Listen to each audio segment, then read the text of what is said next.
Hello everyone, అందరికీ నమస్తే అండి. అందరూ ఎలా ఉన్నారండి? నేనైతే చాలా బాగున్నా. ఈరోజు వీడియో అయితే మార్నింగ్ రొటీన్ బ్లాగ్ అండి. ఇప్పుడైతే కాసేపు అయితే ఊడ్ చేసుకొని కిచెన్లోకి అయితే వచ్చేసాను. వచ్చి కషాయం అయితే పెట్టుకుంటున్నా. అది కషాయం అయితే బెల్లీ ఫ్యాట్ తగ్గడం కోసం అయితే యూజ్ చేస్తున్నా. ఇప్పుడైతే కషాయం అయితే గ్యాస్ మీద పెట్టేసి ఇంకా అది అయ్యేలోపు సామాన్లు అయితే ఉన్నాయి. కొన్ని సామాన్లు అయితే కడుగుదామని చెప్పేసి సామాన్లు అయితే కడుగుతున్నా. ఇంకా సామాన్లు అయితే అన్నీ కడగడం అయితే అయిపోయింది. ఇప్పుడైతే అవన్నీ సామాన్లు బుట్టిలోకి అయితే వేస్తున్నా. సామాన్లు బుట్టిలోకి అయితే వేసుకొనేసి ఇంకా నెక్స్ట్ అయితే ఇంకా ప్లేట్స్ అయితే ఉన్నాయి. ప్లేట్స్ కూడా అయితే తెచ్చి పెట్టేశాను. ఇంకా ఇప్పుడైతే కిచెన్లో కొన్ని కబోర్డ్స్లో పెట్టాల్సినవి ఉంటే కబోర్డ్లో పెట్టేస్తున్నాను.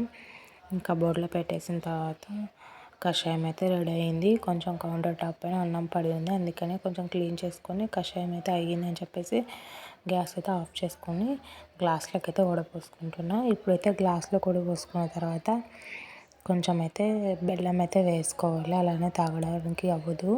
అందుకని కొంచెం బెల్లం అయితే వేసుకొని మిక్స్ చేసుకోవాలి. ఎప్పుడైతే స్పూన్ తీసుకొని మిక్స్ చేసుకొని ఇంకా అది చల్లారాలి కాబట్టి కొంచెం కొన్ని బట్టలు అయితే ఉన్నాయి నా ఉతికినవి, అందుకని అవి అయితే బట్టలు అయితే మడత పెడుతున్నా. అవి మడత పెట్టేసి ఒకటేసారి ఇంకా కబోర్డ్లోకి అయితే పెట్టేద్దామని కబోర్డ్లోకి అయితే తీసుకెళ్ళి బెడ్రూమ్లో కబోర్డ్లో అయితే పెట్టేసి వచ్చేసాను. ఇంకా కబోర్డ్లో పెట్టి వచ్చిన తర్వాత సోఫా అయితే కొంచెం బెడ్షీట్ అయితే వేసాము. అది కొంచెం గలీజ్గా చెదిరిపోయినట్టు అనిపించినందుకు ఇంకా అదైతే సర్దుతున్నాయి. ఇప్పుడు అది సోఫా అయితే సర్దేసుకొని ఇంకా నెక్స్ట్ అయితే సోఫా అయితే ఎన్నిసార్లు సర్దినా కూడా బెడ్షీట్ అస్సలు ఉండట్లేదు. సోఫా కవర్ అయితే తీసుకోవాలి. ఇప్పుడు ప్రజెంట్గా అయితే బెడ్షీట్ అయితే యూజ్ చేస్తున్నా. అది బెడ్షీట్ ఎన్నిసార్లు వేసినా కూడా సైడ్కి వెళ్ళిపోతుంది. ఎలాస్టిక్ వస్తాయి కదా, అవి తీసుకోవాలని చూస్తున్నా. మీకు ఎవరికైనా తెలుసంటే నాకు కామెంట్ చేయండి, లేదంటే దాని పిన్ అయితే నాకు సెండ్ చేయండి. ఇంకా అది చేసేసాను. ఇంకా కషాయం అయితే చల్లగా తాగేస్తాను అప్పుడే. ఇంకా కిచెన్లోకి వచ్చేసి ఎగ్స్కి పెట్టేస్తున్నా. ఎగ్ కర్రీ ఈరోజు రాగి ముద్ద చేయాలని చెప్పేసి ఎగ్స్ అయితే ఉడకబెట్టడానికి అయితే బౌల్లోకి అయితే వేసి పెట్టాను. ఇప్పుడైతే గ్యాస్ పైన పెట్టేసి ఇంకొక సైడ్ అయితే కుక్కర్ అయితే తీసుకున్నాను. కుక్కర్లోకి అయితే కొంచెం అన్నం ఉండింది నైట్, అది వేసి రాగి ముద్ద చేద్దామనేసి ఇంకా విజిల్కి అయితే పెట్టేశాను. ఇప్పుడు విజిల్ అయితే పెట్టి గ్యాస్ పైన అయితే పెట్టేసాను కుక్కరు. విజిల్ పెట్టి ఇంకా గ్యాస్ పైన అయితే పెట్టేస్తున్నా. ఇప్పుడు పెట్టేసిన తర్వాత ఇంకా నెక్స్ట్ ఎగ్ మసాలా కర్రీ కోసం అయితే ఆనియన్స్, టమాటో, కొత్తిమీర అయితే కట్ చేసుకుంటున్నా.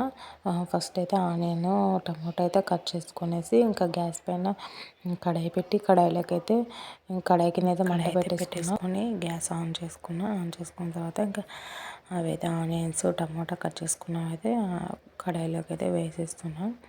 ఇప్పుడు వేసిన తర్వాత కొంచెం ఆయిల్ వేసుకొని ఫ్రై చేసుకుంటా. అవి ఫ్రై చేస్తుండగానే ఎగ్స్ అయితే బాయిల్ అవుతున్నాయి ఒక సైడ్ అయితే ఇంకా రాగి ముద్ద కోసం అయితే పెట్టేసుకున్నాను.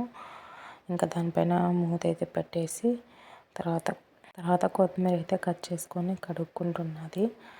ఇంకా గడ్డి ఏమైనా ఉంటే తీసేసి కడిగేసి దాంట్లోకి అయితే ఇంకా ఇప్పుడు ఆనియన్స్, టమాటో ఫ్రై చేస్తున్నా కదా, దాంట్లోకి అయితే వేసేస్తున్నాయి. దీన్ని కూడా ఇంకా తర్వాత కౌంటర్ టాప్ అయితే క్లీన్ చేసుకొని ఇంకా తర్వాత రాగి ముద్ద కోసం అయితే పిండి అయితే కలుపుకుంటున్నా. ఇక్కడ వాటర్ వేసి కొంచెం పిండి కలుపుతున్నా.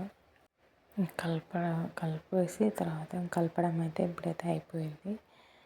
ఇంకా ఇప్పుడు దాంట్లోకి అయితే వేసేస్తాను. అన్నంలోకి వేసి కలిపి మళ్ళీ గ్యాస్ పైన అయితే పెట్టాలి. ఇంకా కొద్దిసేపు గ్యాస్ పైన పెడితే రాగి ముద్ద మంచిగా అవుతుంది. ఇంకా పిండి వేసాను కదా, ఇప్పుడైతే కొంచెం కలుపుతున్నా. కలిపేసి గ్యాస్ పైన అయితే పెట్టేస్తాను.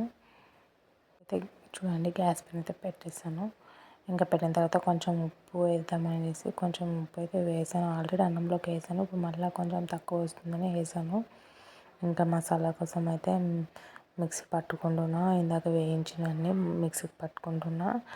ఇంకా తర్వాత ఆయిల్లో అయితే వేసుకొని గరం మసాలా వేస్తే ఇప్పుడైతే అది పేస్ట్ అయితే వేసేసాను.